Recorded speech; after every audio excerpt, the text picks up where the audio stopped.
বর্ষ শেষে জাঁকিয়ে শীতের রেকর্ড কলকাতায়। কুয়াশা কাটতেই হুড়ুহুড়িয়ে রাতের তাপমাত্রা নেমে গেল। আজ শুধু মরশুমের শীতলতম দিন নয়, 7 বছরের ডিসেম্বরের শীতলতম দিন কলকাতায়। 11 ডিগ্রি সেলসিয়াসে নেমেছে কলকাতার পারদ।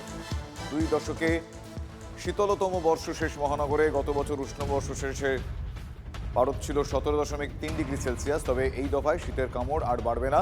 কি পূর্বাভাস হাওয়া অফিস সূত্রে আমি জানবো আমার সহকর্মী কমলেশ চৌধুরীর কাছ থেকে। কমলেশ।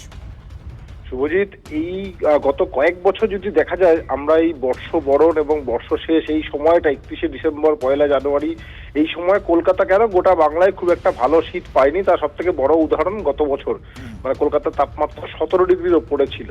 এটা এরকমই গত কয়েক বছরে ছিল। এই বছর 17 থেকে আরো 6 ডিগ্রি কম, মানে অনেকটাই বেশি ঠান্ডা পেলাম এই বছর আমরা কলকাতায়।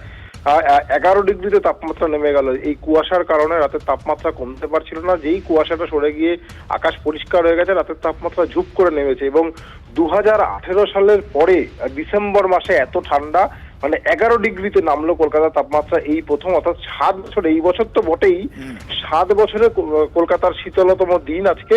তবে ঠান্ডার কামড় এই দফায় আপাতত আর বাড়বে না। তার কারণ একটা পশ্চিমী ঝঞ্ঝা ঢুকেছে উত্তর পশ্চিম ভারতে। তার প্রভাবে সাময়িকভাবে এই উত্তরে হাওয়ার যোগানটা বাধাপ্রাপ্ত হবে। ফলে আমি 3 থেকে 4 দিন তাপমাত্রা খানিকটা বাড়বে, মানে 2 থেকে 3 ডিগ্রি বাড়বে। কলকাতার তাপমাত্রা 15-16 ডিগ্রি সেলসিয়াসে পৌঁছতে পারে। তবে 5 তারিখের পরে আবার স্বমেজাজে শীত ফিরবে, অর্থাৎ জাঁকিয়ে শীত ফিরবে, এটাই আশ্বাস আবহাওয়া দপ্তরের। ধন্যবাদ কমলেশ।